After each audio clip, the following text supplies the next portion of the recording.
What's up, Top Nation? This video right here is dedicated to the Brenda Frese and a women's basketball program at the University of Maryland. These videos really going to talk about the whole Brenda Frese career, a whole persona, a whole philosophy in recruiting and game planning and scheduling. Basically, everything Brenda Frese been about at University of Maryland, guys.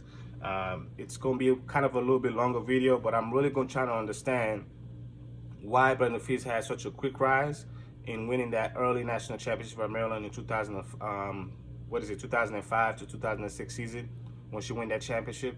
Many people, many in the national media and national outlet expected Maryland to be a powerhouse, and quite frankly, it hasn't really peaked like it should under Brenda Frese. I'll explain to you why, and I will also explain to you basically why I believe this program is heading towards basically what they were destined for after winning that national championship in 2005, but now are in better footing to actually accomplish greatness. And I'll tell you why she didn't win another title. She still hasn't won another title since she won that that early national championship. Again, back in those 2005, 2006 season, Brenda Frese had one of the most fun teams. They were young. Maryland was young, was full of freshmen and sophomores when they win that national championship over Duke. Many people expect that Maryland team to win at least 2 more before they graduate, but it never came to fruition. And quite frankly, the struggle in between those years. And I'm going to explain to you guys exactly what went wrong with the University of Maryland and with Brenda Frese and the University of Maryland women's basketball program. All right. First of all, I'm gonna start this video up by saying shout out to Brenda Frese, man, because since she came at Maryland, our women's basketball program has been the most consistent program, probably next to our lacrosse program, women's lacrosse program, in terms of consistently winning. All right. Now, as in win in the level that many people expected her to do, especially the way she started out. She started out as gangbusters at Maryland, and quite frankly, there should have been more national championship accompanying with all those winning records. All right, and I will explain to you what really happened, why she didn't accomplish that. All right, it's a major explanation, but it's really a short explanation. So I'm gonna try to get deep to it. All right, but first thing first, I gotta recap the whole Brenda Frese situation, like her career and everything. All right. Maryland basketball hoops story, Brenda Frese. This is basically what I'm going to name this video, all right? Brenda Frese is an Arizona grad. She went to Arizona in 89 to 1992. She graduated in 1992. And immediately after graduation, she took a job as a volunteer assistant at Pima Community College in Tucson, Arizona, all right? So clearly, everybody knew from way back as high school, when she was a high school coach, she knew Brenda Frese was heading to coaching. Because let me tell you a quick story about Brenda Frese. When Brenda Frese was a high school player, she basically never ran the offense the coaches wanted. All right. Her first few years in high school, she had a lot of run-ins with her coaches because her tendency is to go out there and just do what she wants. All right. Now, mind you, this was a time back then when basketball was supremely high on fundamentals. Everything has to be fundamental. You know what I'm saying? Brenda Frese was big on that. But at the same time, back then, everything was about half-court offense, half-court execution. Brenda Frese's whole mentality, even as early as high school, was to score as fast as possible, was to beat the other team down the court as fast as possible, make it a track meet, wear them out, just keep going up and down with athletes, outpace them. So when she was in high school, she basically brought that mentality to a high school team. After when she got to a junior and senior year, coaches just stopped bitching at her. They stopped nagging her to just run the offense, because Brenda Frese will rebound the ball and she's gone. She's trying to beat everybody down the field and try to get a layup. You know what I'm saying? That was her whole mentality. I'm going to score as much points as I can. I'm trying to outscore everybody. All right? That was her whole mentality as a player. And to some extent, it's been a mentality as a coach. I'll explain. All right? So that's one of the problems she had in high school. Like many coaches she had, some of her coaching staff did not like Frese. Because why? As good as a player she usually is a freestyler. She was the definition of a freestyler in high school. She run the play, but if she feel the play ain't getting the results she need, Brenda Frese would take off and just start playing her own game, bucket to bucket, distant, and just trying to get as many layups and open shot as possible. And she was very good at it. She was so good that many schools wanted her coming out of high school. But the main reason why she went to Arizona, she felt she could help them rise to the likes of Stanford and USC, which was a predominant power at the time in the early 90s. The 80s and 90s, USC was this shit school. They were the UConn. They were the first UConn, USC. So a lot of people don't know that. They were the first UConn, the first Tennessee. That was USC, University of Southern Cal. All right, that's what they had with Jamila Young's sister in the 80s. And UVA too is another school. Maryland too. These are all schools that were legendary in the 80s. All right, 80s women's basketball. But back to Brenda Frese. She went to Arizona because she wanted to help them build. When she got there, that team was struggling. By the time she graduated, they were a tournament team. All right. So when she left, she graduated in 02, she immediately she knew she wanted to be coaching. Because back then, there was no such thing as the WNBA. Mind you, the WNBA didn't come about until like 96, 97, even 99 season when the WNBA came about. I don't really forget. I think it was 96 when the WNBA started with the Comment and some other team that played their first game. So what I'm trying to say is like, Brenda Frese probably could have went approach. She could have been a WNBA player at the league being established at that time, but it wasn't. So many of the best players at the time, after college, many of them go into coaching. That was just the route many of them follow. There was no higher levels for women's basketball, all right, at the time. So what did Brenda Frese did? She decided to want to be a women's basketball coach, graduated, and immediately went down to Pima Community College in Tucson, Arizona, which is not far from the campus of Arizona. So she went there. She only spent 1 year there. But clearly, many people saw this woman is capable. They saw she was capable. She was working with the guards. She was kind of like the scouting department. She was in charge of the scouting and working with some of the guards.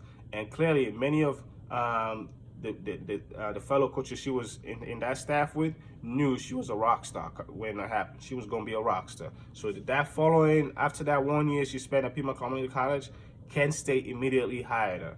All right, because there was somebody, the coach of Pima Community College was a friend of one of the Kent State coach at the time in 1993, and he told him, he said, "Hey, I got a young lady here who just finished playing her career, who just finished her playing career.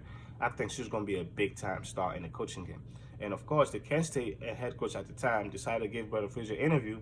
Brenda Frese absolutely knocked the motherfucking interview out. I'm talking about knock it out. This guy can clearly see the excitement in her, just the hunger, the driving, and the passion for the sport, for coaching and Frese. So immediately hired her. So she spent 2 seasons there, from 93 to 95 at Kent State as an assistant. A Kent State team that went from being one of the worst teams in their conference to actually being very competitive by the time she left in the second year. All right? So she spent 93, 94, and 95 there, 3 seasons. And then that 95 year, after that 95 season was over, she got hired away at Iowa State. This might have been the biggest career step for Brenda Frese, because with Iowa State, a mentor, friend, he's the current Iowa State coach now. I'm forgetting his name. I should have did a better job researching this. That guy basically taught Brenda Frese most of the sets she has now. If you watch Iowa State offense, you watch Maryland offense, it's very similar. When I sit down and watch Iowa State play, there's another team that tried to outscore you. So basically, Brenda Frese, for the first time, there was a coach who didn't just like a philosophy of trying to outscore everybody, but this coach was basically just like her. Fran was also a big-time believer in spacing, in speed, in outrunning teams, in just try to outslug your opponent. That guy believed in it, the head coach at Iowa State. And for the first time, Frese actually looked at him as a mentor, somebody that could mentor her. Because why? She knows that's exactly the type of system she wants for her teams. A fast-paced team that spaces the floor, that shoot the ball, or find open shooters, run up and down, fast break, just trying to run you off the court. When she finally got to Iowa State, she loved it there so much. She spent almost 5 seasons there. It's really where she really got her feet wet in coaching. That's where she really learned how to really like team bonding. She really learned team bonding. She really learned how to like player-driven cultures from Iowa State. And to this day, Brenda Frese considered Iowa State coach probably her greatest mentor. All right, because that dude taught her a lot, taught her organization. All right, you can have all the ideas in the world. Do you know how to organize them? Actually put them into effect. So that guy taught Brenda Frese that. As much as ideas she had that were bright ideas in terms of system, X's and O's, Brenda Frese didn't know how to organize all that because she just came from playing. She needed a guy who was seasoned wet as a head coach who can take all that talent she had in her head and put it on the paper, and that can translate to the court. And that's what Fran did for Brenda Frese. And after 4 seasons with him, 4 or 5 seasons with him, Brenda Frese left and took the head coach job at Ball State. Her first big gig, head coach job at Ball State. The Ball State team that was horrendous the year before she got there. By the time she left, they were winning. They were competing in their conference championship title game. So big time improvement from the time she came in 1999 to the time she left in 2001. In just 3 short years, Ball State went from being the doormat of their conference, the MAC, to being one of the top. They were picked to finish top 2 in their conference the last 2 years, and Brenda Frese was there. Outstanding work. All right. So immediately, Minnesota took notice. Mind you, Minnesota already saw what she did at Iowa State as an assistant. She saw how much better their guards got because she was in charge of their guard play. All right. And as soon as Ball State season got over in 2001, Minnesota went and hired her right out of there. And she only spent 1 year in Minnesota. Brenda Frese did such a good job in that 1 year. Mind you, apparently Marilyn Debbie Yao at the time was our athletic director. Was already eyeing Brenda Frese at Ball State. But Minnesota jumped the gun and hired her before Marilyn could make the contact that year. And mind you, during that time, that 2001, 2003 year, Maryland men's basketball was outstanding. That was Final Four championship every year, type of Maryland basketball program, the men's program. So WNBA was really looking to bring our women's program to that level, all right? Because our women's program completely went dead from Criswell era. When Criswell left the program, the program has completely crumbled, all right? So especially Criswell, even Criswell the last couple of years, the program was on the way down. So Maryland needed the program to get back on that hype, on that big national level, all right? That Tennessee, UConn type of level. So here comes Debbie Yao making a call at Minnesota. Right after Brenda Frese won the AP Coach of the Year at Minnesota. Her first year, only year at Minnesota, she won AP Coach of the Year. Outstanding coaching job she did in 2001, all right? So that following year, Maryland hired her immediately right from Minnesota. She won AP Coach of the Year and Big Ten Coach of the Year that year at Minnesota. So it was outstanding 1 season turnaround she did for them, all right? And then, of course, Maryland hired her in the summer of 2002. And the rest is history. So she's been at Maryland from 2002 to now, all right? And, okay, let's keep going. From 2002 to 2006, or early years, Brenda Frese had to lay a lot of the bricks and foundation that actually brought her the championship in 2005. So from 2002 to 2004 was really a transition year for Frese, all right? For example, by the way, when she got hired at Maryland, many people around the country knew it was a home run hire. I mean, Tennessee coach at the time, Pat Summitt, even made a comment saying that this might have been the best hire of the offseason when Maryland hired her away. Many people knew of Brenda Frese at the time. Some of the best coaches in America knew of her because why? They've had run-ins with her in recruiting. That's another thing why Brenda Frese was such a hot commodity. She had no fear offering any kid against anybody. She would offer kids that Tennessee were favoring. She would offer kids that UConn were favoring.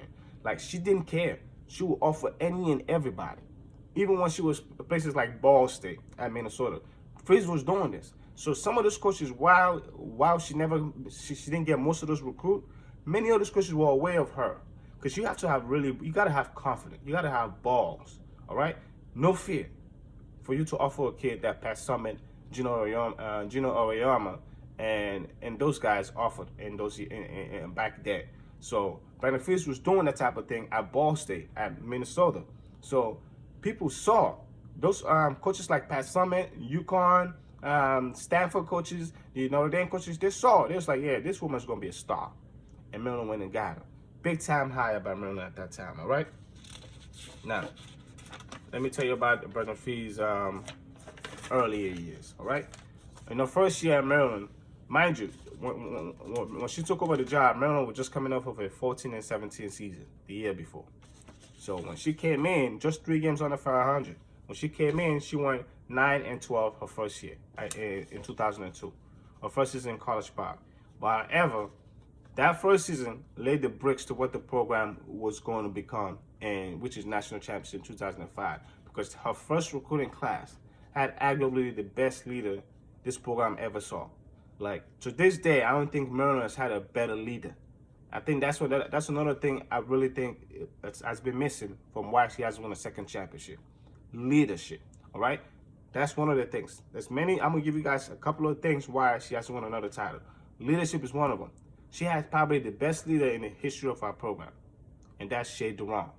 Shea Duran was her first major recruit. Shea Duran, that first class had Shea Duran and Kalika France. Both of them were massive recruits. Everybody wanted them, especially Shea. Shea was wanted by UConn. Everybody wanted Shea Duran.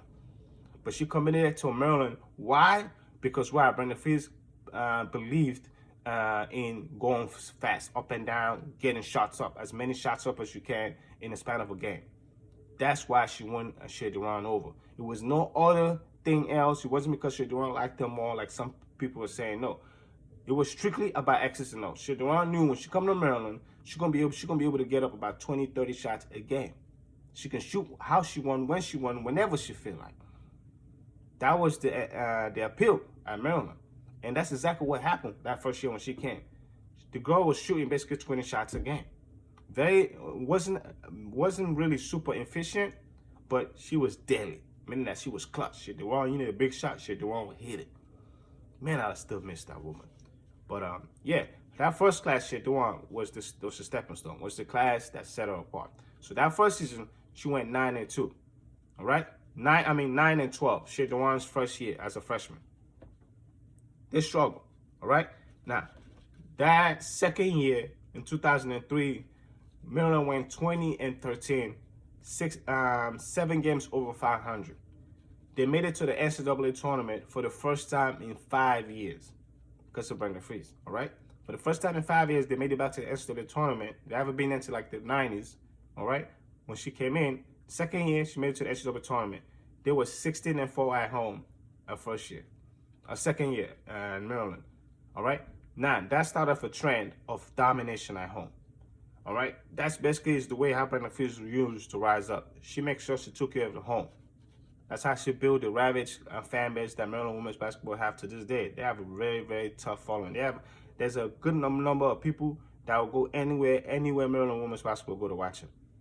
All right. And it's because of this kind of records at home, because they know when they come to the games, they're going to win more often than not. So again, in 2003, her second year, she lost in the second round to LSU. I think LSU ended up winning that national championship that year, if I'm not forgetting. They ended up winning the national championship that year. Maryland lost in the second round to them. But that was Shea Duran's freshman year. That's Shea Duran's sophomore year. Maryland was 20-13. And in 2004, she recruited the class that really set her apart. If Shea Duran's class brought the leadership, this class brought the groundwork. This class was the foundation. All right? Shea Duran's class was the leadership. You needed Shea Duran to make everything work. When everything came together, Shea Duran was the one that made everything click. She was the leader, the head of the snake. But that old 2004 class, that Lauren Harper class, Crystal Langon, Ashley Newman, and Jade Perry class, Ashley Newman was one of the biggest shot makers in the history of Maryland basketball. People want to talk about Christian Oliver's shot, but that season where Maryland won the national championship, Ashley Newman hit numerous big-time shots in overtime, including one shot I remember vividly. I think it was against Tennessee in overtime when she hit a three to get us to overtime, and she hit a three to basically win the game. Late in the game, when it was like we were up by 2, and she hit a three to dagger them.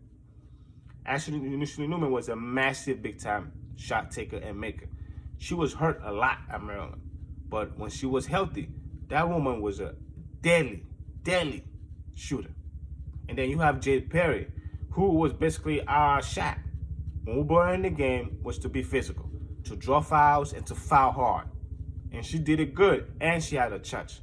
You give Shea Perry the mid-range, as big as she was, that woman had a pretty soft touch. It was going in. So basically, Brenda Frese had the perfect, complete roster, man. She had the role players that were ready to do the dirty work. She had the star, the Crystal Langhorne, the Lauren Harper in them, all right? And then she had the leader, the one that just make everything work, the one that challenged everybody to do their part, in Shen Duran. It was time to, everybody's starting to see what she's building. But then she needed one more kick in the nut. She needed one more star to make all that sauce mix. And that is the following class. That, mind you, that her first year she went 9-12. A second year, which is 2003, she went 20-13, 7 games over 500. She lost in the second round of the NCAA. Of third year, 2004, Maryland was 13 games over 500 at 23-10. Or third year, including 15-5 at home. So she went 16-4 her second year, 15-5 at home her second year. She's starting to build a trend here of dominating at home. And that recruiting class, like I said, Lauren Harper, Crystal Langhorne, Newman, and Perry. Crystal Langhorne was the program leading scorer for a while until Alyssa Thomas came around. Broke most of her records. She was the program leading scorer and rebounder for a while. So again, that's a legend. Crystal Langhorne has some of the best post-move repertoires. To this day, I've never seen a woman in a college game. Maybe Aaliyah Boston. I've been watching South Carolina a little bit. Aaliyah Boston footwork is amazing. And the funny thing about Aaliyah Boston, people don't realize, the only reason why Aaliyah Boston ended up at South Carolina because Maryland had Shakira Austin at the time. She went in Maryland. Aaliyah Boston's first choice was Maryland. But Maryland had Shakira Austin at the time as a freshman, committed. So Aaliyah Boston didn't want to go in there and what would be Shakira Austin's sophomore year. If Maryland only knew what happened the following year, because after the sophomore year, Shakira Austin ended up transferring out of the university. So basically, she cost us the best player in the country right now in Aaliyah Boston because we had her. And then she ended up leaving. And then now we don't have neither. So it goes to show you how this recruiting shit works. This is another aspect of why Maryland has won a championship. Recruiting misfortune. I will explain that. I will explain that a lot deeper. But Maryland has suffered a lot of recruiting misfortune. And because of Brenda Frese, and because when we've had next level generational talent, they leave. And Brenda Frese also had some misses. She recruited girls that had no business being in Maryland. I'll explain. Recruiting misfortune. All right? It's another reason why she hasn't won a national championship. But again, okay, that 04, her third year, 23-10, 13 game over 500. So again, gradual improvement. Losing record the first year at 9-12, second year, 7 game over 500, 20-13, third year, 23-10, 13 game over 500. But this was the year she got the Wolves, which is Crystal Langhorne and Lauren Harper, who became the Final Four MVP that year. People forget that. Lauren Harper was a beast on the boards and in the paint. And she was a great shot blocker. Crystal Langhorne wasn't that good of a shot blocker, but what she lacked in shot blocking, she was good at taking charges. And when you get Crystal Langhorne the ball in the post, it's two. It doesn't matter who she's playing against, how big the other girl is. It's 2 buckets, it's 2 points because of her footwork and her finishing ability. All right? It was the perfect roster, but they still needed guards. They needed a guard play. They got the post now, they have the leadership. They needed the guard play, the elite guard play to take them to the next level. All right? Mind you, that in those years, Maryland had an assistant by the name of Jeff Walls. All he has done is going to be one of the better coaches in the NCAA at Louisville since he took over that Louisville program. So again, that earlier years, Maryland had a hell of talent. They had a hell of talent, not just on the roster, but in the coaching staff too. Jeff Walls. You know what I'm saying? And many people will say Jeff Walls is one of the reasons why they won that national championship. All right? His leadership and his defensive acumen was the reason why they won the championship, because that Brenda Frese didn't know anything about defense. To this day, I still think she knows very little about defense. All right? Another reason why she hasn't won a championship, the lack of focus on defense. All right? But, yeah, so 04, 05, 2005, this is the time, this is like the climb. This is when the program officially started to make the climb. AKA 2005 is what I consider the season. This is the big boom, all right? The big boom this season, this is the climb. This is when the program put a foot on the map, all right? This is it. We're here time. This is the we're here time, 2005. Maryland went 35-4, 21 games over 500. They were 21-1 at home, only losing 1 game at home, all right? They became national champs, beating Duke 78-75 in the NCAA championship game, including the shot by Christy Tolliver. That's another thing I need to mention about that 2005 class. That 2005 championship. Maryland had a massive recruiting class that year. True freshman Christy Tolliver, true freshman Melissa Coleman. Those two could have went anywhere in the country and win a championship. All right? Could have went anywhere else in the country and win a championship. Like Duke, and they could have went to Duke and win a championship. They could have went to what do you call it? UConn and win a championship. Those two could have went anywhere and be dominant. But when they came to Maryland, it was the perfect roster. Well, what Frese already had established and what these girls are bringing. The guard play. The Coleman was a multi-dimensional. There was no place on the court Coleman can get. She was basically, to me, she's the most skilled Maryland basketball player I've ever seen. To this day, Melissa Coleman is the most skilled women's basketball player I've ever seen at Maryland. All right? Now, Angel Reese, I'm going to have something to say about that by the time she get out of here. Angel Reese. Very skilled, Angel Reese. Very, very skilled. These girls don't need place to call for them.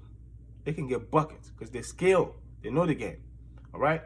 Melissa Coleman class, Christy Tolliver class, they were both freshmen that year when they won the national championship. That's why many people thought, mind you, Melissa Coleman is a freshman, true freshman. Christy Tolliver is a true freshman. Crystal Lango and Lauren Harper, sophomores. Many people thought 4 out of your 5 starters on the national championship, the one was a senior, was the only senior in that national championship, were freshmen and sophomores. That was a roster meant to win at least 2 more, at least 1 more. But they didn't even get to the Final Four for the rest of their careers. Why? I'll explain to you why. All right? Because right after that, following that national championship season in 2005, Jeff Walz left and got hired at Louisville in 2006. He was the defensive mindset in that entire program, in the Maryland program. Brenda Frese was the driving force. She was the one everybody gravitated to. All right, the players came there for Frese because their offense was open, was fun. Doesn't matter how many turnovers you make, Maryland know they can outscore you. Fundamentals were they didn't matter much to Brenda Frese. Just go up and down and score. And with doing that, when they left Jeff Walz, who was really he was the one really bringing the discipline to the guys. Jeff Walz was the one grilling them about turnovers, was the one grilling them about footwork, about their defense. When they lost him, Brenda Frese lost the male figure in that locker room. Someone that she trusts can tell her players anything. She can be hard on her players for the better of them. That's massive in a women's game. It's massive to have someone that you know can be almost like a mini version of you. You know what I'm saying? But the players respect because you know it's coming from love. That's what Jeff Walz was. Jeff Walz was the one that would yell at Christy Tolliver for careless passes.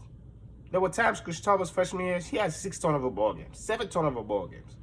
Just reckless with the basketball. Reckless. But by the time the NCAA tournament came around, that young Maryland team was a lot better taking care of the ball. Because they realized, you know what? If we could just get a shot up, we have a pretty good chance of making it. If we can just get a shot up, we have a damn good chance of making every goddamn shot. And when they come to that realization in the NCAA tournament, it was a wrap. It was a wrap. While they were so young and probably didn't even know what the fuck they were doing, they were too skilled, too talented. Too skilled, too talented. And they were the perfect roster put together. Perfect roster put together. As dominant as Crystal Langon was, she couldn't hit a mid-range to save her life. But that's when you have Lauren Harper, who was a great mid-range shooter. To a point where by the time she graduated as a senior, she was hitting threes. When Crystal Harper was clogging up the paint, Lauren Harper would step to the top of the box, top of the key, and just to top of the free throw line, and just kill teams with mid-range. Because you can't double team Crystal Langon. Because she'll kick it to Harper, or shooters all over the field, Melissa Coleman, Shea Duran, Christy Tolliver, and it's a game over for you. It was the perfect roster. Perfect roster. If you want to run a fast-paced offense to run teams out of the court, that was the perfect roster. None of those girls were big. They were all willing to run. And they loved it. They ran a lot of teams off the court. Anyways, they finished 35-4 and won the national championship 05. In 2006, 29-6, 19-3 at home. They got upset in the second round by Ole Miss. Again, losing Jeff Walz was one. This was one of the first signs of losing Jeff Walz that it was going to cost us. All right, because that Ole Miss team was all defense. All they did was trap the whole game. And Maryland young guards did not improve from the year before. Unlike the year before when they had Shadron leadership and shot making ability to put them to bring them back together, you know, no matter what the other team does. When they came that second year, Chris Tolliver and Melissa Coleman as sophomores, Langone and Harper as juniors, they had no leadership. No leadership. So when they went down early, when Ole Miss came out and punched them in the mouth, the game was over. And many people even picked Ole Miss to upset us. Because why? Ole Miss style was exactly the type of style that don't work against young teams. A young team that want to run up and down the court, they won't create too many turnovers. And that's literally what happened. I think we ended up committing almost 30 turnovers in that game. Mind you, Krista Sullivan was a point guard. But she was a point guard that was highly reckless with the ball. Highly reckless. She would try to dribble between her legs between 4 people and lost the ball. It was a horrible watch. Horrible watch. And to this day, I still think that's Brenda Frese, one of Brenda Frese's team's Achilles heels. Pressing. As good as a guard as Ashley Owusu is, she still be reckless with the ball. Frese has always had reckless point guards with the basketball. As skilled as they are, they've always been reckless. And that's how you can beat those teams. If you turn the ball over, you ain't gonna win. Especially from your guard position, because they handle the ball the most. All right? 06, Maryland, I think was let me see. If 02 was the first season, 03 was the second, 04 was the third, 05 was the fourth. She won the national championship. 06 was the fifth. They went 29-6 and got upset in the second round to Ole Miss. Many people expect them to go back to back. So that loss was basically the biggest shock in that entire tournament. I'm trying to tell you, that shit sent shockwaves. Many people expect Maryland to be in at least the Final Four. They had everybody to win it again. All right? So, a fourth year she won the national championship. A fifth year in 06, they lost in the second round. A sixth year in 2007, Maryland came back with the vengeance. They went 33-4. All right? But they got eliminated in the Elite Eight by Stanford. I guess that was the game when Stanford had that player whose dad played baseball, Drew Gooden, I think. Is it Drew Gooden? No, it must be somebody else. It was some girl that basically dropped 50 on us. I remember that game vividly. The Stanford young lady scored like 40 or 50 to beat us in that NCAA, that Elite Eight game. We lost by 11, 87-98. And that was the year we one of the notes on that here that I wrote was Mara Strickland. She was like one of the top recruits in the country, a local kid from Tucson Catholic. Came to Maryland, one of the better shooters, so they say, in high school at the time. But this little young lady could not make a damn shot to save her life. That's another thing where I felt like Brenda Frese didn't win a national championship. Her recruiting just never kept up, never kept the wave. Like, it's hard to pull the Harpers, the Coleman, the Tollivers, the Langhorns of the world every class. You know what I'm saying? So from like after that Langhorn class, that Tolliver class in 05, Brenda Frese really struggled getting a big time, I'm talking about next level talent, for about 4 or 5 years. And you ain't gonna win when you don't play defense and you don't have elite talent. That's why she won that first year. They never played defense, all right? But Maryland, because of Jeff Walz, they turned teams over, which put them on the break, which basically was layoffs for them, all right? And their offense was so fucking good that even with turnovers, Maryland can still drop 80 while turning the ball over 20 times, which is ridiculous, all right? So that's how they won the national championship that year. They were turning the ball over, but they had elite offensive talent. Elite offensive talent. Shot makers everywhere, all right? And when you don't have that, when you lost the defensive side and you're not recruiting elite offensive talent, you ain't winning the national championship. Period. You're not.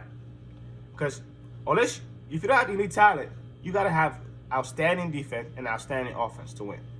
Maryland had outstanding offense, but the defense has never been the calling call on the Frese. It's never been.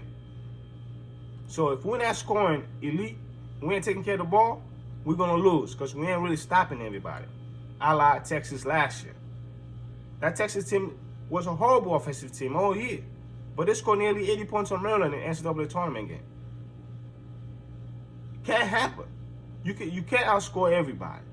Especially when you don't have elite talent, elite skill players at all 5 spots to do so. That's how she won the national championship. She had elite skill players at all 5 spots that you can't double team anybody. Even though they didn't play defense, they're going to outscore you doing so. And they used that to a title. Since then, Brenda Frese just hasn't put it together. You know what I'm saying? Hasn't put elite talent, elite offensive talent with leadership, cohesion, you know what I'm saying? And just the ability to turn teams over. No one telling you to play lockdown defense, but just get out on the break. If you can create 5-6 steals a game, get out on the breaks. That can let about four more buckets. 8-10 more points you probably couldn't have had. That's the difference. That's why she hasn't won a national championship, guys. Recruiting has failed her, all right? She hasn't been able to get the big time, I'm talking about next level, the Krista Tolliver, the Marissa Coleman type of players, all right? In those years, why she didn't win the national championship. But again, in 07, Maryland went 33-4, including 23-2 at home, but they lost in the Elite Eight to Stanford. That Stanford young lady, man, absolutely destroyed us that game. I remember that. I can never forget that. That shit was absolutely destroying. Now, 2008, Maryland was 31-5, 22-1 at home, and that year the recruiting picked up again. After like 2-3 years of not having good recruiting classes, because 06, 07 recruiting classes are not up to par. They just weren't good enough, period. All right? However, that 2008 recruiting class was ranked in the top 10 in the country. It had Lena Kaiser, he had Jackie Nard, and Demaria Lyles. Of all those players, only one of them actually played at Maryland and graduated at Maryland. That's Lena Kaiser. That's another thing I have to mention. Brenda Frese had a lot of transfers. From 2005 to 2019, there were lots of transfers out of Maryland. And some of these players were big-time players. I'm talking about including some freshmen All-Americans. Some conference freshmen All-Americans. Big-time players. All right? Lena Kaiser, a girl that was a top 10 recruit in the country, didn't live up to her hype. She had a good career at Maryland, but she wasn't a top 10 recruit type of career at Maryland. She should have had a way more impactful career. All right? All that played a role in Maryland not winning the national championship. Not only did she fell off in recruiting, but the ones that she did get, many of them didn't live up to the hype. And the ones that did, many of them left the program and went somewhere else. So again, Demaria Lyles and Jackie Nard weren't even ranked. Jackie Nard, by the way, is the older sister of Amy Nard, who played for Tennessee a few years back. All right? But, yeah. It's like Elite Eight. But anyway, that 2008 team, they were 31-5, 22-1 at home. They lost to Jeff Walls, again, their ex-coach, their ex-assistant coach. That actually kind of hurt Frese. I know he did. Personally, it hurt her. Because many people thought Brenda Frese really didn't want Jeff Walls to get the job at Louisville because she knew he was one of the key cogs in her entire machine. When he left, she knew that was a big chunk of the movement, of everything she built at Maryland leaving with him. And he went over at Louisville. The dude was able to start a program up there with Louisville. He had Louisville churning and trucking real quick, real easy. They had some good players over there. Anyways, he beat Frese in the Elite Eight that year, 60-77.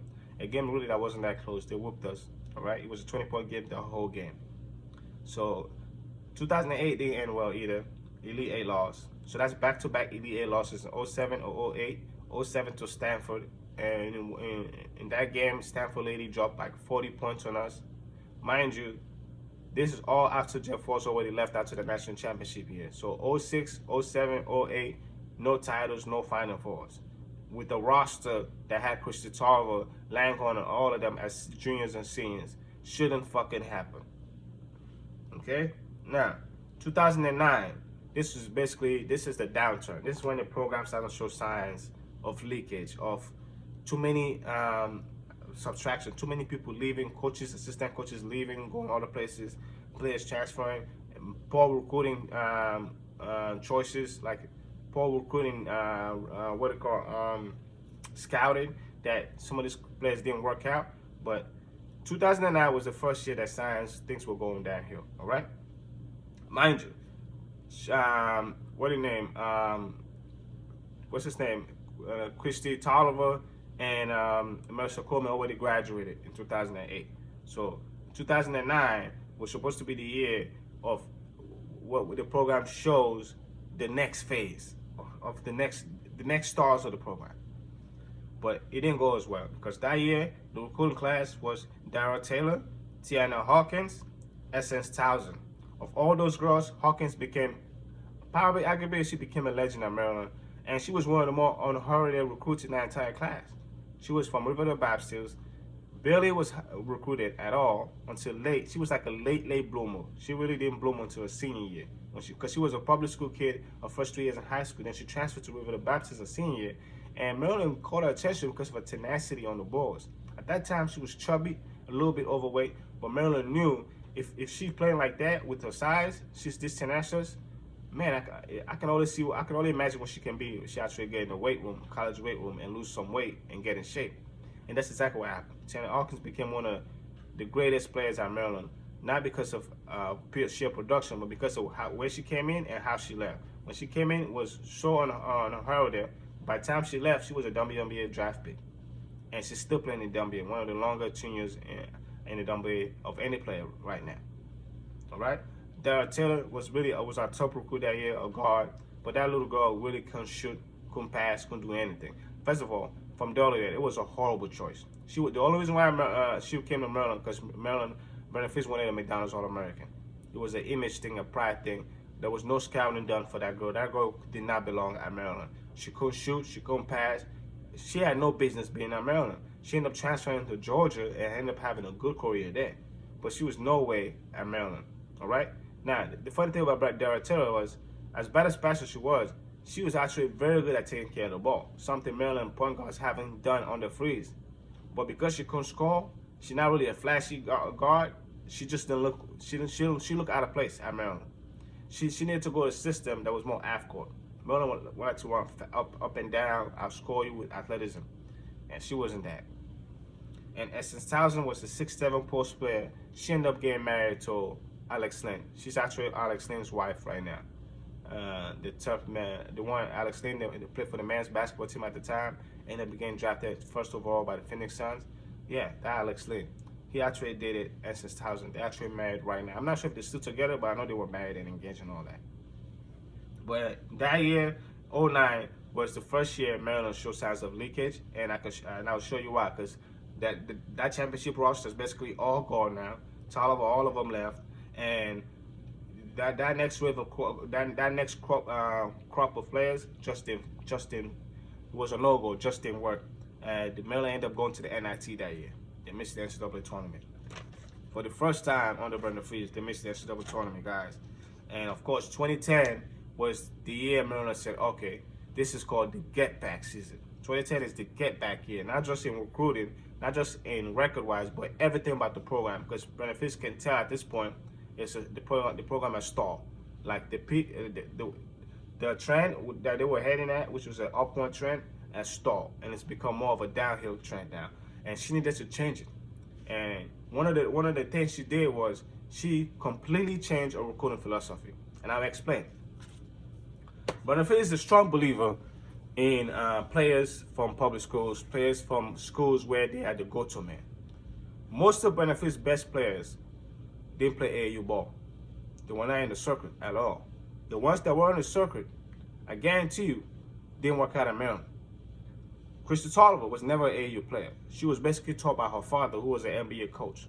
She was basically homeschooled until high school in VA. And in VA, she went to, I think, a public school high school, where she was the man at her school. She was the dog. She had to make all the plays, everything.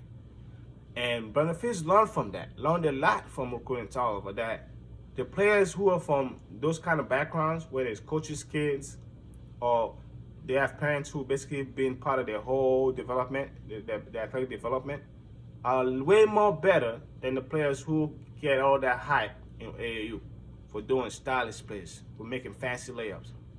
And she started realizing that Mara Strickland was one of those players. She fell for the hype. She fell for the fact that she was a McDonald's All-American. She was never good. She couldn't dribble. She could shoot, but she was not nearly the shooter that when she came with the kind of name she came with in College Park. Same thing with Darrell Taylor. Darrell Taylor was a McDonald's All-American from Delaware. Had no business playing in Maryland. After that, Brenda Frese learned that I'm going to focus on the kids who've been groomed, coaches' kids who are homeschooled, homegrown, that basically they didn't really play AAU. They spent most of their careers just with one trainer teaching them how to play, just to perfect their skill. Those guys are usually way more skilled than the guys who play AAU. Because why? AAU don't really teach you nothing. You just throw the ball, let kids play 20 games a day. If you really want to learn the game, really want to learn how to learn skills, all right? Shooting and all that, learn skills. Learn how to dribble, learn how to pass with one hand, learn how to pass behind your back, learn how to make a layup with the wrong foot, like shit like that. Learn how to be skilled, guys. It will take you a much longer way, all right? That's where this person came in, Alyssa Thomas, who to me, she's the greatest Maryland basketball player ever. She is the greatest women's player to ever play at Maryland. She is that good, Alyssa Thomas. She was that good. And we had Alyssa Thomas and Krista Tarver and Melissa Coleman, them sophomore and junior and senior year. Maryland would have won the championship all 3 of those years. Even as a freshman, Alyssa Thomas as a freshman in those years, they would have won it all. Because why? That was all that team needed.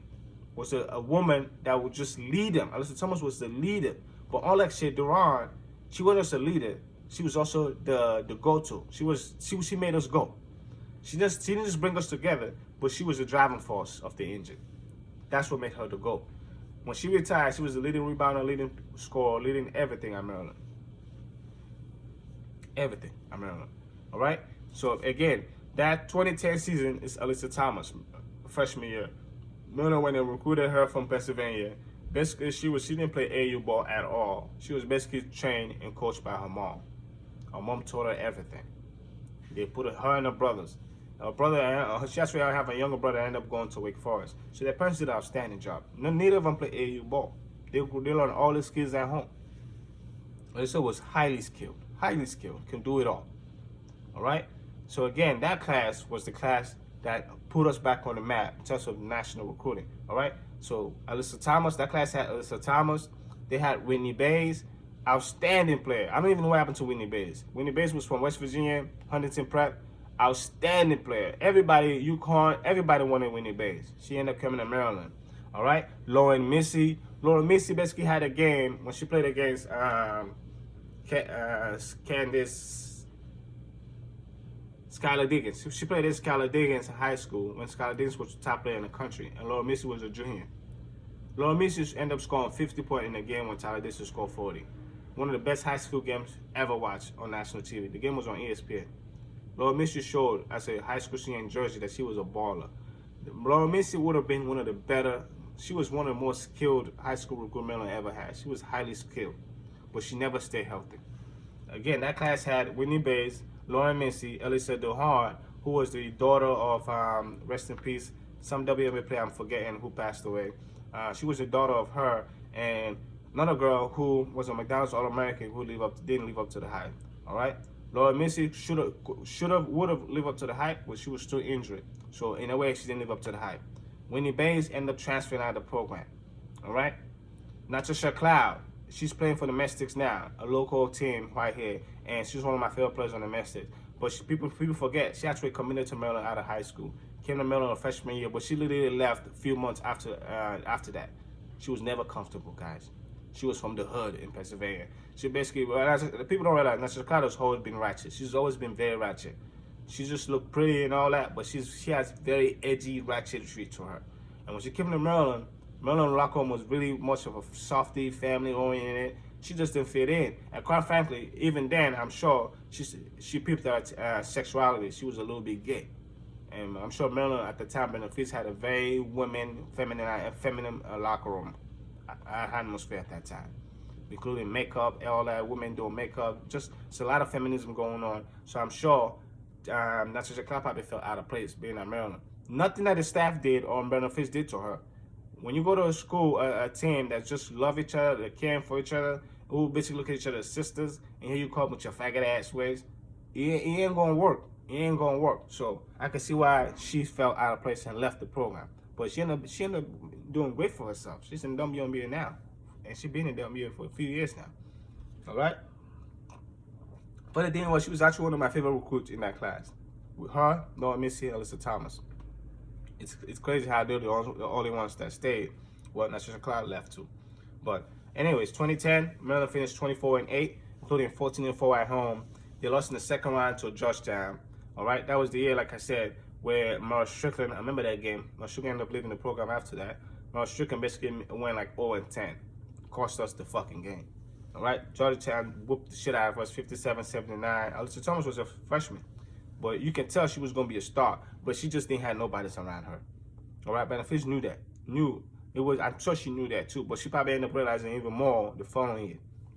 All right, in 2011, Maryland kind of had a bounce back here. All right, because why? They lost in the Elite Eight to Notre Dame, mind you, a game that they lost by almost 40 points, or like literally, like I think it was 80 to 49. They whooped the shit out of us. I stopped watching that game in like the early second half. Because in those days, it was still 2 halves. Now that it's 4 quarters. Before in those, it was two halves, two 20-minute halves. But anyways, in 2011, Maryland went 31-5, 20-2 at home. Lost in the Elite Eight to Notre Dame, I said. And their only recruit in that entire class was Brenda Frese. Because why? Brenda Frese thought that previous year she had a deep class of almost 6 girls. Lauren Missy, Devon, Natasha Cloud, and Alyssa Thomas. So she probably thought, you know what, let me not keep stocking this class. Let me just get one guard. She ended up getting Brenda Mosley, who was one of the more highly skilled players coming out of Moco in a long, long time, maybe ever, out of Montgomery County. The girl was very skilled as a guard. But another person just like Lauren Missy, Brenda never stayed healthy at Maryland. The only time she stayed healthy was the last year at Maryland. The very last year at Maryland, a senior year. That's the only time she was healthy. All right? So again, 2011, 31-5, including 20-2, lost in the Elite Eight. All right? 2012. Now, let's take this one to 2012. All right, 1 second, guys. I have some notes here all over the place, man. I have to make sure I organize this suckers. All right? Okay, there we go. 2012, Maryland finished the season 26-8, including 16-2 at home. They lost in the Elite Eight to UConn, 56-70. A game that was actually very close at halftime, but UConn pulled away in the second half, all right? That was Alyssa Thomas' junior year. Everybody knew at that time, mind you, she already won 2 straight ACC Player of the Year already in 2011 and 2012, Alyssa Thomas. So everybody knew she was the major star. And at that point, many high school players wanted to come play with her. They wanted to come help her, especially seeing the run she had. And that 2012 freshman class, girls that were freshmen in that year, were Melina Howard, who was a top 5 recruit in the country at the time. Didn't live up to that hype though. But she had a good career at Maryland. She just didn't live up to the top 5 hype. All right? Tierney Fairman, she had a condition where she basically was either diabetic or something like that, but asthmatic. But long story short, she really couldn't play for long stretches, and that cost her. But when she did play, Tierney Fairman was one of the best wings Maryland had in those years. Very good shooter, very good mid-range shooter, could rebound, could pass, could do everything. She was a total package. She just had a condition, all right? And the funny thing about that is, her condition has actually got better now. She's still playing in Europe right now. She's actually still playing basketball in Europe. So it's really, really good to see. And of course, one of the lowly recruits that ended up becoming a big part of the program, including even now, is Chloe Pavlik, who was an Ohio guard, very under-recruited. Maryland went and got her. And she ended up being a starting point guard by sophomore year because why? Darrell Lewis left and Mara Strickland left. So, and of course, we lost to UConn in that 2012 season. That 2013 season. Now let's move on to 2013. 2013 Maryland was 28-7, 17-2 at home. Lost at the Final Four to Notre Dame. That 2013 season, Alyssa Thomas' senior year, many people thought Maryland could win the championship because, mind you, they had a sophomore Melina Howard, a sophomore Tierney Fairman, a sophomore Chloe Pavlik, a senior Alyssa Thomas. So they had a squad that year. They had a squad, but again, Tierney was injury prone. Laura Missy was hurt. Chloe Pavlik wasn't really a point guard, really. Like, she wasn't, at least not at this level. She was not a big-time starting point guard. She should be more of a bench role player. So it didn't work. And Brenda Mosley was hurt. So, again, they lost 61-87. They lost by 26 to Notre Dame. Notre Dame, I think, ended up winning the national championship that year. All right? So, but again, that freshman that year, they had a freshman named Lexi Brown. All right? Who ended up being ACC freshman of the year. So, they made it all the way to the Final Four that year as freshmen. Alyssa Thomas senior year. So the freshmen on that class, on that team were Lexi Brown, Shakira Walker-Kimbrough, Brianna Jones, Alexis Harrison. Alexis Harrison, let me tell you about this story. This is another big thing I wanted to mention. Alexis Harrison was a Baltimore local who basically committed to Maryland as a sophomore in high school. All right? And when she committed, she was one of the more skilled, more athletic young ladies in the entire country in terms of her age group. However, she never got better for the rest of her ways in high school. She didn't develop a shot. She didn't develop a really handle. She just relied on her speed and her quickness. That ain't gonna cut it. All right? And I think Brenda Frese learned a very important lesson with her. Very important lesson about taking those early commitment. She hasn't done it since. Brenda Frese does not accept no commitment for anybody unless you're a junior in high school, she will not accept your commitment if anybody lower than that. None. Ever since that, she hasn't done it. She stopped doing it at all. She don't even recruit players until they get to like their juniors or sophomore years. You don't even see many offer players that are sophomores or freshmen in high school. The few exceptions to do it were as before. They had to. She's one of the legendary recruit. So, and I think Ashley Wilson, they did it for Wilson too when they offered her as a freshman. But even then, it wasn't a committable offer. It was just an offer like everybody else. It's just offer them, let them know we're interested. But that Alexis Harrison kid really showed Brenda Frese a lot, told her a lot about the local girls. Like, it ain't just about getting local girls. You got to get the right ones, all right? Now, Alexis really loved Maryland, all right? She really loved Maryland, all right? She did. She really did. But it got to a point where she realized I'm not good enough at this level. Because even when players were getting hurt, she still wasn't good enough to play. At that point, that was a straw. That was the final straw. She left. But again, that 2013 team made it all the way to the Final Four. In the regular season, they were 28-7, 17-2 at home. They had Lexi Brown, Shakira Walker-Kimbrough, who ended up becoming a legendary player for the program. Brianna Jones, who became one of our better rebounder and post player ever, and she's still in the NBA dominating now. And of course, Alexis Harrison, the transfer. So 2013 was like a bounce back year. 2012 and 2013, Maryland kind of came back from falling off the map in 2009 when they didn't even make the tournament. All right. So now let me keep going. 2014, freshman. That team, first of all, 2014. That team went 34-3. All right, 17-0 at Maryland. The first time Brenda Frese went undefeated at home in the entire career, and only the second time Maryland ever went undefeated in their program history at home. All right, we finished 17-0 at home, lost in the Final Four to UConn. So that's back-to-back years we made it to the Final Four, and we lost to both. One of them was to Notre Dame, the other one was to UConn. I think in those 2 years, both of those teams, UConn and Notre Dame, won the finals for like 3 straight years. UConn winning 2 of those, and Notre Dame winning 1 of those.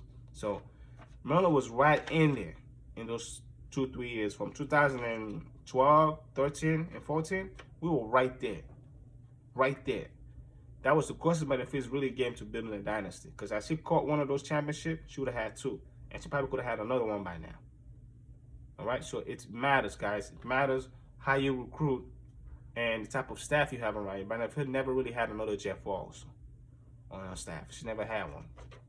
All right, she's had some great coaches now, but she never had a coach that could really grill these players to get better with their turnovers and defense and laziness.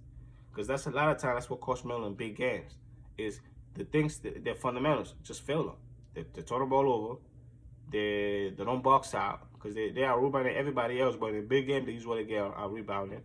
They don't box out, Because why? They think every team is just going to be the teams that just stand there and watch the ball. Sometimes you really got to put body on people. All right? So when they play against the good teams, they don't box out, they turn the ball over, and teams don't allow them to just run up and down the court. Because why? They know the importance of defense. And that's why they always lose. Unless you can outscore everybody, but you're not going to outscore elite teams. You're not. Because even they know that's your only ticket to winning if you outscore them. So what if we force you to make turnovers here, I'm rebounding you, force you into traps, you're going to turn the ball over instead of making a simple pass, you're going to try to make the complicated pass, which happens a lot. A lot of the turnovers coming in big games are unforced turnovers. So again, you ain't winning like that because UConn and the teams that are winning the championship players don't commit those turnovers. You know what I'm saying? They don't commit live ball turnovers. If anything, they throw the ball out of bounds, not throw it somewhere else where a guy can go and get a layup.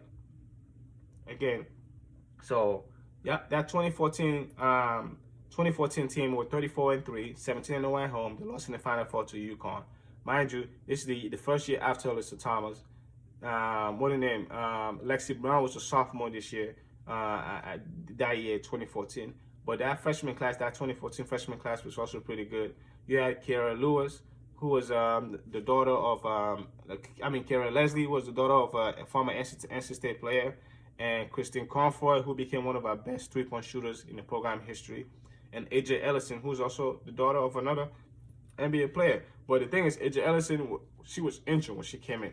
She was hurt as a high school freshman, a senior. So when she came in as a college freshman, she had to sit out a whole year. And she really never played at Maryland because of her injuries. She ended up transferring, all right? But again, that year they lost in the Final Four to UConn, 58-81. It wasn't close. That team was basically already tied. That team only had Alyssa Thomas.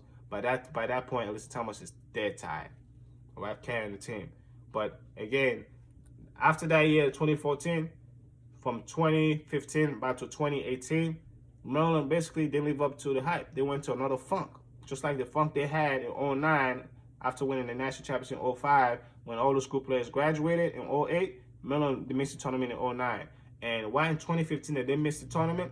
But you're starting to see that the walls are crumbling in around the program. Things are not as gravy as they look. So again, on the record-wise, was fine. They went 31-4 in the regular season and 16-2 at home. They lost in the second round. That's the problem. 3 out of the next 4 years, Maryland gonna get eliminated in the second round of the tournament. Can't fucking happen. Cannot happen. All right. So again, they lost in the second round to Washington. All right. That year, Washington had a big girl that was just basically dominated Brianna Jones. Brianna Jones was dominant until she met that girl. The girl was big as hell. All right. It was like a 300-pound woman. I'm trying to tell you, man. She was like 5'9", but 300 pounds. Brenda Jones school moved her. Could not move that girl. And then, of course, they had a young lady who ended up becoming the topic in the WNBA. I forget her name, a lefty, that could absolutely stroke it. So, Maryland went into a ball saw, that Washington team that year. But they lost in 2015. They lost in the second round after going 31-4 and 16-2 at home. The freshman class included Brenda Frese and Kaya Gillespie. Kaya Gillespie was the top recruit in that class. Brenda Frese was actually, but neither of them live up to the hype. Kaya Gillespie ended up transferring to Florida State, where she had a pretty good career as a junior and a senior. But Brenda Frese just never lived up to the hype. She came in as a dominant 6'4" player that was very athletic, just never really lived up to the defense or the rebounding or the scoring like we thought she should. Again, another recruiting flop from Frese, which she had a lot of those. Kara Lewis. Kara Leslie was another recruiting flop. She was hurt, but she went to, our best years were at NC State, her last 2 years in college. Same thing with Kaya Gillespie. Her best year was at Florida State, her last 2 years in college, not at Maryland. Maybe it was a good recruiting target, but this girl didn't fit what we do. So it was, again, horrible scouting job by Maryland and Brenda Frese. So, okay, now in 2016, this class was one of the best class in the history of Maryland women's basketball. That 2016 class was elite. After they lose in the second round in the Final Four, Brenda Frese went to work trying to get much better. Much better. She went and got Slocum from Idaho, Destiny Slocum. She went and got Kayla Charles, who became a legend at Maryland, all right? She went and got Blair Watson from New Jersey, who was probably the best shooter in the entire country at the time. The girl was making half-court shot look like nothing in high school, Blair Watson. All right. Then she went and got Sarah Myers, who basically ended up playing 4 years here, then transferred for a 5th year of eligibility to Fordham. And while she was there, she actually was very productive over there. And now she's back with us as our director of recruiting at Maryland. So Sarah Myers is back at home.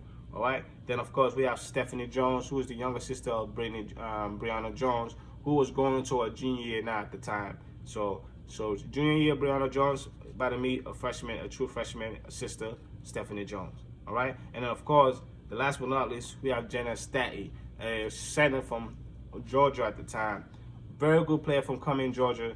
Very, very good player. However, that little girl was basically homesick. Basically, that's what I call it. She was a little girl. She was a big girl with a little mindset. She came around and started crying about home all the time, every day, to a point where right after her freshman year, she left. She transferred back to home, to Georgia. And quite frankly, she was overweight. I think she was dealing with a lot of depression at the time. And I'm glad she went home and found a comfort zone, because she ended up having a pretty good career, productive career at Georgia when our last 3 years there. So shout out to her. There's no hate here. But again, another recruiting miss by Brenda Frese. You keep getting these girls that don't fit, that leave the program too early, or they come in and then they don't live up to the hype.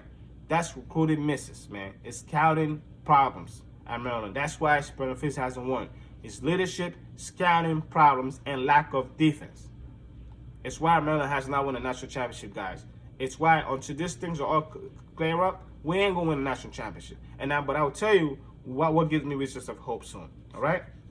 So again, that 2016 team went 32-3. But mind you, that year is the year right after that 2015 season, Lexi Brown left as a sophomore. She decided to leave Maryland. I don't know it. She left. Freshman All-American at Maryland, ACC Freshman of the Year. Sophomore year, took us to the Final Four. Then the following year, she left. She left. And guess what school she went to? I think she ended up going to Duke or some shit. Whatever school she went to. It's like she left. So there was many questions to be asked about Brenda Frese at this time of Maryland, at this era of the program. All right. But again, at home. So 2016, Maryland was 32-3 overall, 16-1 at home, but they lost in the Sweet 16 to Oregon, 63-77. All right. 63-77, they lost to Oregon that year in 2016. Now, let's go to 2017. 2017, Maryland was 28-8. They were 12-3 at home. They lost in the second round to NC State, 60-74. So again, 3 straight years second round exit, and the other year they made it NCAA tournament. So struggles are settling in at this point. From 2005 to 2007, it was all struggle for Maryland women's. From 2005 to 2018, like I said, 2018, 2019, it was massive disappointments for this program. All right, in terms of the fan base, in terms of everybody's expectation, it was massively disappointing. Again, but the one true freshman they had in that class in 2017 team was Chinese Lewis, who was a top 60 recruit from Florida. Maryland was 26-8 in 2017, 12-3 at home, but they lost in the second round to NC State, 74-60. In 2018, Maryland was 29-5, but they arguably had a bounce back in recruiting, because for the first time, they went out and got the dog in the recruiting class, a top 5 player in Shakira Austin. Many people consider her the best player in the recruiting class. She was just raw, so that's why she dropped. But in terms of pure talent, Shakira Austin was one of the best talented players to ever come out of high school. She's 6'5", that can handle the ball, that can block shot, and that can do everything but shoot. So Shakira Austin, Taylor McSale, probably arguably the best shooter in high school basketball at the time. She ended up winning the three-point shooting contest in a high school All-American game. So Maryland did a good job with this class. Olivia Owens, a 6'5" post player from New York, New Jersey area. Another player that we had to have. With Shakira Austin being 6'5", Olivia Owens being 6'5", Maryland finally had depth in the paint. So we thought. But that team, 29-5 in 2018, 15-2 at home, they lost in the second round to UCLA. At home, an upset. Something that shouldn't happen. The second round, at home, they lost 80-85. They got caught off guard, and they got upset. Then in 2019, they went 28-4. 14-1 at home. To be honest with you, after 2018, Brenda Frese went out and made a lot of changes to the program. A lot of changes. And some of them, I feel like, affected the roster to a point where I'll tell you later, players end up transferring out. But that 2019 team, Maryland probably had a chance to win a national championship that year. If the NCAA tournament would have come on, that team could have won a national championship, because they ended the season on a 17-game winning streak, and no team came closer than 12 points in any of those games. Many of those games were 30-point blowout against good teams. All right. So again, that freshman class, that 2019 freshman class was elite. You had Ashley Owusu, you have Diamond Miller, you have Zoe Young from Iowa, you have Faith Masonius from New Jersey, and of course, but the tournament got canceled because of COVID. But that team, that group of freshman team was ready. Later in the year, I remember actually Owusu wasn't even starting. She ended up starting in a Big Ten tournament and led Maryland to the tournament championship against the favorite Ohio State. And I'm trying to tell you, that Maryland team had a chance to go the farthest any team Maryland has ever done. But sadly, they didn't. And in that following offseason, after the 2019 season, Shakira Austin decided she wanted to leave. She up and traveled to Ole Miss. She left the program after winning Freshman of the Year in the Big Ten and National Freshman of the Year. Sophomore year was Big Ten Defensive Player of the Year, and then she decided to leave. For no reason whatsoever, she left. All right? But again, 2019, 28-4, no tournament, but they won the Big Ten Championship, beating Ohio State. In 2020, freshman was AJ Reese. Many people might put Paige Brackers as the best player in the country, but there were many recruiting services that had AJ Reese as the best player in the country, as the number one player. But she was number two consensus for most people. But I believe she was the best player in the country. I still think she will end up being the top pick when she come out, AJ Reese.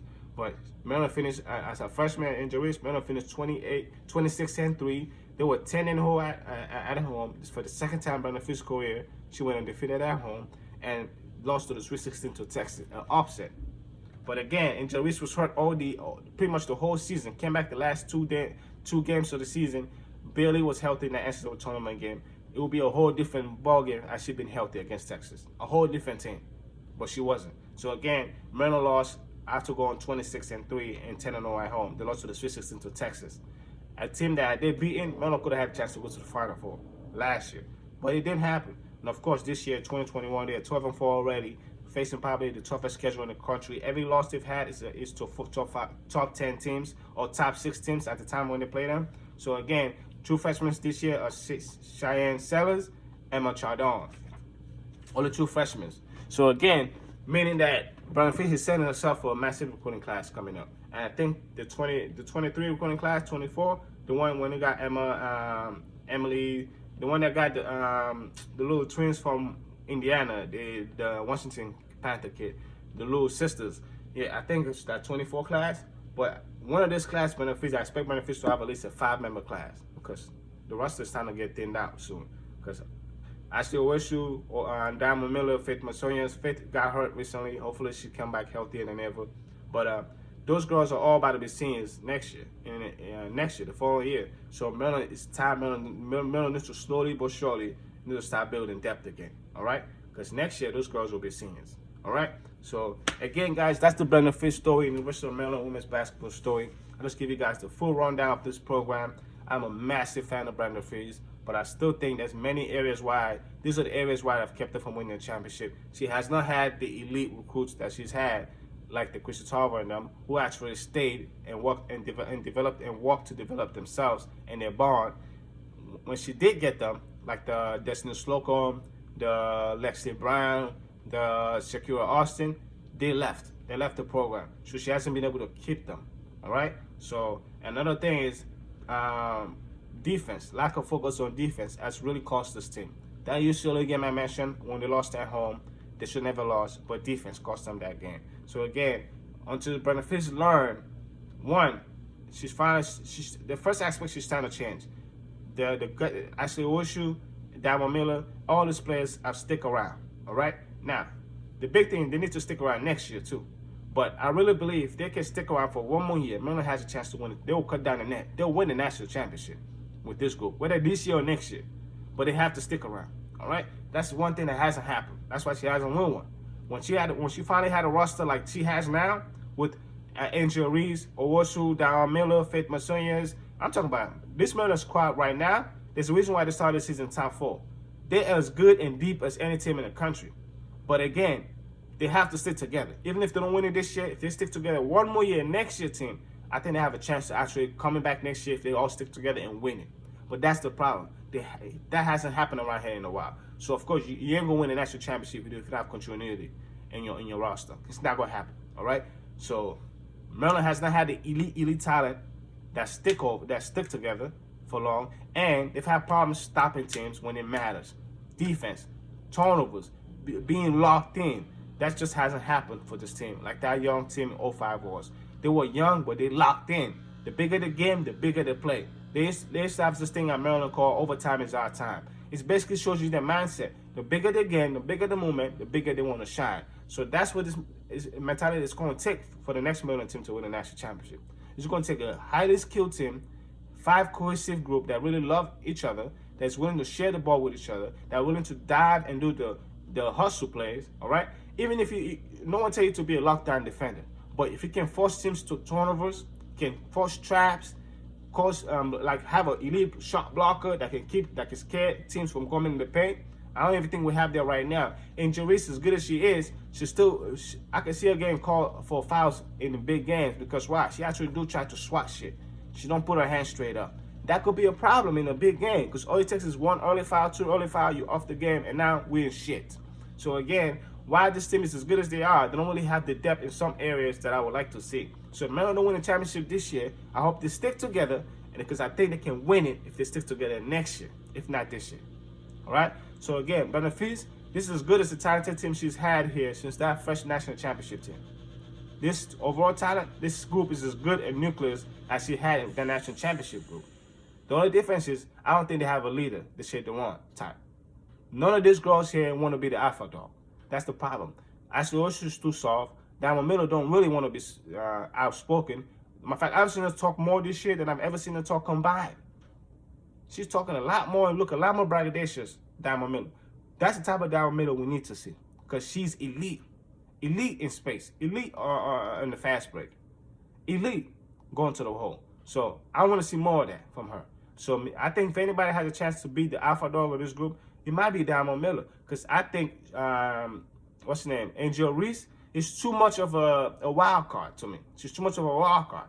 Meaning that if Angel Reese is balling, everybody else, she should be, yeah, you're going to get her full blow. But if things ain't going her way, I question her ability to still cheer on her teammate and full-blown motivate everybody else. That's my problem with her right now. She's still young. She's only a sophomore. So she needs to develop that alpha dog. That one that be like, yo, slide your feet. Stop reaching in. You know what I'm saying? The one that be like, yo, that's a lazy foul. You had help already. Why would you foul him? You had help. Yo, what are you doing? Put your hand straight up. No need to try to block the shot. Force a tough shot is good enough. So we need that type of leader. We need a coach on the court. The guys, the girl, the woman that will put these girls in their place so the whole team can look good. That's the only thing this team is missing, bro. A true leader and a alpha dog.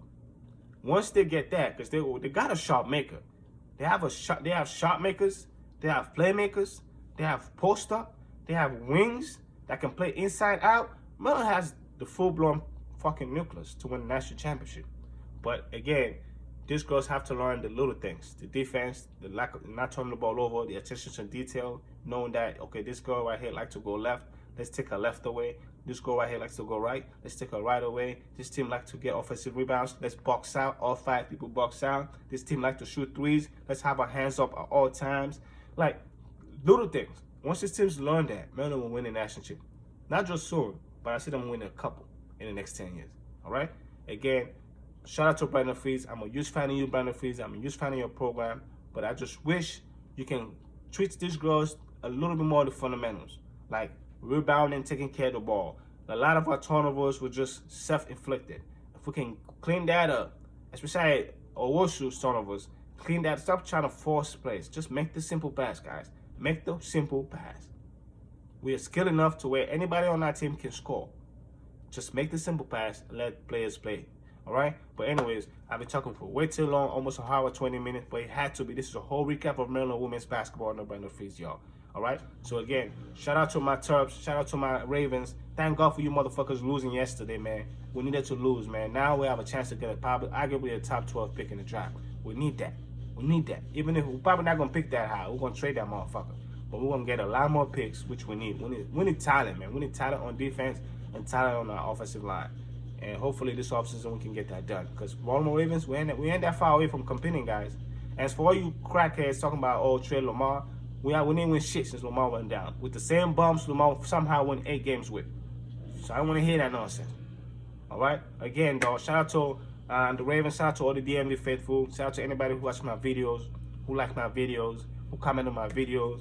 I don't care about none of that. I do this shit strictly for my love, for my school, for my university, for my alumni. So again, shout out to the University of Maryland. Shout out to Brenda Frese. And shout out to Maryland women's basketball, man. I feel like nobody talk about you guys. You guys are the it factor in our program right now. With lacrosse having the season they did last year, women's lacrosse, you guys are officially the top dog on campus, all right? So shout out to you guys. You guys continue to do well. Just do know you do have faithful fans that really follow you guys, that love you guys. I live in Virginia. I don't come out to every game like I used to. But believe me, man, any big game, I'm there. I'm there for every big game. I was there for the Baylor game just a few weeks back. I'm always been there when Maryland had a big game. So that's another thing I want to see going forward. Brenda Frese continue to keep playing this tough out-of-conference schedules. I feel like that's another thing that's went disarray from us. That's why we haven't won the national championship. When she first came to Maryland, Brenda Frese was going at everybody in there. She was willing to play anybody and everybody at anywhere. Tennessee, you name it, she played everybody. LSU, everybody, anywhere. She hasn't done that lately, and quite frankly, you need that because even if you lose, that's a film. That's film that if you can get better from, you will absolutely be willing to go. You will absolutely go deeper come NCAA tournament if you learn from those early season games from very good teams that more than likely will be in that tournament. So again, Maryland, continue this scheduling thing you got going right now in terms of playing the best teams in the country. Next year's schedule, make it a little harder. Just keep the same amount of strength in it.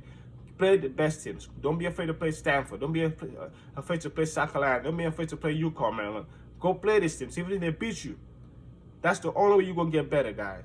All right? It's the only way you can eradicate that fear of some of these teams by playing them so much that you just stop caring about who they are and just play. So Maryland is at that level now, man. So again, I love the nucleus we have now. We just need a little bit more tweak here by Brenda Frese and continue that recruiting philosophy, man. Get the right players here, man. Stop getting the players that are highly recruited. Like, they ain't gonna work out. Actually, Ford hasn't done anything at UConn. So again, get the guys that want to be in Maryland, that from good homes, from good family, whose dads are coaches. Which is why I love this class she got going on right now. A bunch of those girls are all coaches' daughters. That's massive. That's how you win a championship. Because those girls, they know how to do the little thing. All right? They know how to do the little things. And they'll do it happily. You don't have to yell at them to do it. So again, shout out to Brenda Frese. Shout out to the University of Maryland Women's Basketball Program. You guys are basically my only joy I fucking have right now. So y'all keep it going, man. Everybody else is pissing me off. All my sports teams are annoying the shit out of me. You and the Caps are the only joy I have right now. So shout out to you guys. And go motherfucking Terps, man. And no one else, motherfucker. No one else, dog. Only motherfucking Terps, nigga. No one else.